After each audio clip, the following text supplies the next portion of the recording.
She disappeared for her bachelorette trip and told me not to overreact. I didn't. I stayed calm.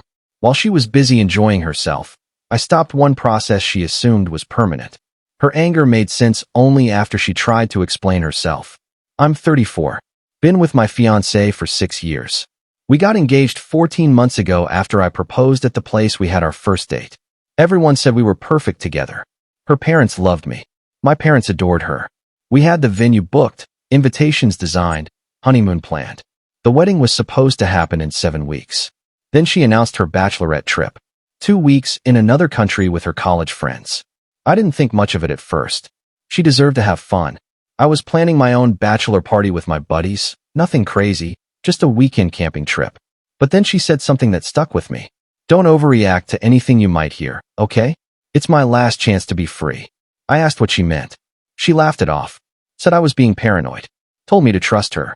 So I did. I watched her pack her bags, drive to the airport, and disappear for 2 weeks. She texted me once or twice a day. Short messages. Having fun. Miss you. Weather's amazing. Nothing detailed. Nothing personal. While she was gone, I had time to think. A lot of time. I started noticing things I'd ignored before. How she'd been distant the past few months. How she'd started going out more without inviting me. How her phone was always face down on the table. How she changed her passcode and said it was because she wanted something easier to remember. I didn't snoop. I'm not that guy. But I also wasn't stupid. 3 days before she came back, her best friend's boyfriend called me. We'd met a few times at parties. He was uncomfortable, stammering, clearly didn't want to be making this call. Look, man, I don't know if I should be telling you this, but if I were you, I'd want to know. He told me his girlfriend had been sending him updates about the trip. Photos, videos, stories she thought were funny. In one of those videos, my fiancé was dancing with some guy at a club. Really close. His hands on her waist. Her laughing, tilting her head back. Then they kissed. Not a peck. A full kiss. The kind you don't do with strangers at a club unless you're planning to do more later. I asked him to send me the video. He hesitated, but eventually did. I watched it 4 times. Each time hoping I'd see something different. Some context that would make it okay. But there wasn't any. I didn't call her. Didn't text. I just sat there staring at my phone. Then I remembered something. 2 months ago, she'd talked me into freezing embryos. She said it was just a precaution, something her doctor recommended because she wanted kids but didn't want to rush into pregnancy right after the wedding. I didn't care much either way, but I went along with it. We went to the clinic together. Signed papers. I did my part. She did hers. They told us everything was stored safely, and we could use it whenever we were ready. The paperwork said either of us could withdraw consent at any time. So I did. I called the clinic the next morning. Explained I wanted to revoke my consent for the embryos to be used. The woman on the phone was professional, didn't ask questions. She said she'd process the request and send confirmation within 48 hours. I got the email 2 days later. The embryos were still physically stored, but legally, they couldn't be used without my renewed permission. I didn't tell anyone. Not my friends. Not my family. I just waited. She came home on a Thursday. Tanned, relaxed, smiling. She hugged me at the door like nothing had happened. I missed you so much.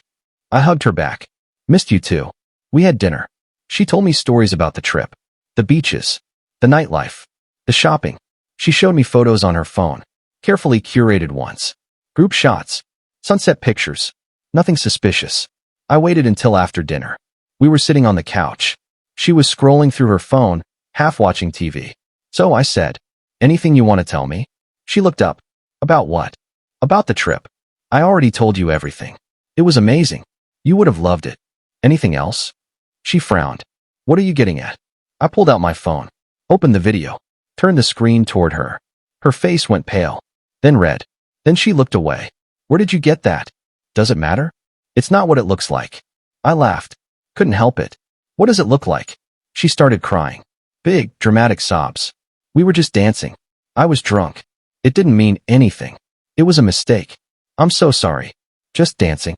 Yes. I swear. Nothing else happened. Did you sleep with him? No.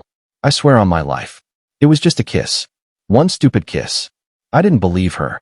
But I also didn't have proof either way. So I just nodded. Okay. She stopped crying. Looked at me like she couldn't believe it. Okay. Yeah. Okay. You're not mad. I didn't say that. But I'm not going to scream at you. She wiped her eyes, reached for my hand. I'm so sorry. It'll never happen again. I love you. I want to marry you. I want to start a family with you. About that, I said. About what? The embryos. I withdrew my consent. She blinked. What? While you were gone. I called the clinic. They can't use them without my permission anymore. Her expression changed. The tears stopped. Her face went hard. You did what? I revoked consent. It's my right. Are you insane? We planned this. We talked about this. We talked about a lot of things. She stood up, started pacing. You can't just do that. Those are our embryos. Our future children. They're potential children. And I can do that. I already did. Why would you do that? Because I don't trust you anymore. She stared at me. Because of one kiss? Because of everything. The distance. The secrecy. The lying. I didn't lie. You told me not to overreact. Like you knew something would happen. Like you were giving yourself permission. She opened her mouth. Closed it. Opened it again. It wasn't like that. Then what was it like? She didn't answer. That's what I thought, I said. Update 1. She didn't sleep in our bed that night. She stayed in the guest room. I could hear her on the phone, crying, talking to someone in a low, angry voice. Probably her friends. Probably telling them I was controlling. Probably painting me as the villain. The next morning, she was calmer. She sat across from me at the kitchen table, made coffee, tried to act normal. Can we talk about this reasonably? Sure. I need you to understand something. That kiss meant nothing. I was drunk. I was stupid. But I didn't cheat on you. I didn't sleep with him. I came home to you. Okay. So why are you punishing me? I'm not punishing you. I'm protecting myself. By destroying our future? The embryos aren't our future. They're frozen cells. We can make new ones if we decide we still want to be together. If you're not sure anymore. Are you? She looked away. I love you. That's not an answer. She stood up, left the room. I finished my coffee alone. Later that day, she called her mother. I only heard her side of the conversation, but I could fill in the gaps. He's being unreasonable. I made one mistake. He's holding it over my head. No, I didn't cheat. Mom, please, I need you to talk to him. Her mother called me an hour later. She was kind at first, asked how I was doing. Then she got to the point. She made a mistake, but she's sorry, and she loves you. Don't throw away 6 years over one bad night. It's not about one night. Then what is it about? Trust, respect, partnership. Marriage is about forgiveness. It's also about honesty. She sighed. Just think about it. Please.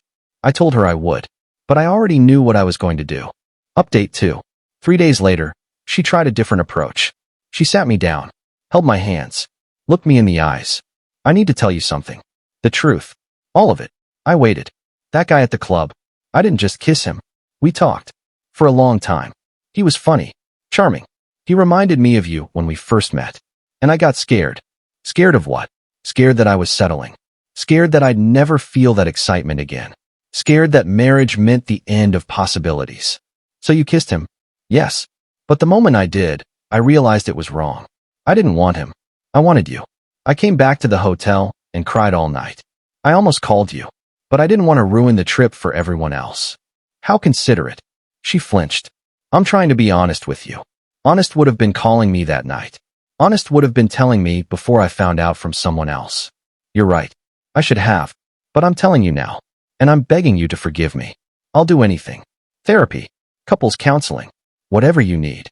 I need you to understand why I withdrew consent for the embryos. Because you're angry. Because I don't want to lock myself into a family with someone I'm not sure I can trust. So you're holding our future hostage. No. I'm making sure I have a choice. She pulled her hands away. You're punishing me. Admit it. Believe what you want. She left the room. Slammed the door. I heard her crying again. But this time, I didn't feel guilty. Update 3. The wedding was supposed to happen in 5 weeks. She started calling vendors. Told them we might need to postpone. Her friends started asking questions. Her family started calling me. Everyone wanted to know what was going on. I didn't tell them. I said it was between us. That we were working through some things. But she told them. She told everyone I was being controlling. That I was manipulating her. That I'd sabotaged our family planning out of spite. Her version spread fast. Suddenly, I was getting calls from her cousins. Her aunts. Her college friends. All of them telling me I was wrong. That I was cruel. That I didn't deserve her. I blocked most of them. But a few got through. One of her friends left me a voicemail. "You're a coward. She made one mistake, and you're destroying her. I hope you're happy." I wasn't happy, but I also wasn't wrong. 2 weeks before the wedding, she moved out, packed her things while I was at work, left her ring on the kitchen counter with a note. "I can't marry someone who doesn't trust me. I hope one day you realize what you lost." I read it once, then threw it away. Final update. It's been 4 months. The wedding never happened. We canceled everything. Lost deposits. Got calls from confused relatives. Her mother stopped speaking to me. My parents tried to stay neutral, but eventually sided with me once I told them the full story. I heard through mutual friends that she's seeing someone new. The guy from the club. Apparently, they kept in touch after the trip. Started dating a month after we broke up. She posted a photo of them together last week. They look happy. I'm doing okay. Better than I thought I would be. I went to therapy. Worked through a lot of feelings. Realized I'd been ignoring red flags for a long time. The distance. The secrecy. The way she made me feel like I was overreacting whenever I questioned anything. The embryo thing still bothers her. I know because one of her friends reached out recently. Asked if I'd reconsider giving consent now that we're not together. Said she wants to use them with her new boyfriend. I said no. She called me herself after that. First time we'd spoken in months. "You're really going to be this petty?" "It's not petty. It's my right. They're half mine. And half mine. And I don't consent. You're ruining my life. You ruined it yourself." She hung up. I don't regret what I did. I stayed calm when she wanted me to overreact. I made a decision to protect myself when she assumed I'd just roll over. And when she tried to explain herself, her anger proved she never really understood why I did it. Some people think I'm the villain in this story. Maybe I am. But I'm okay with that.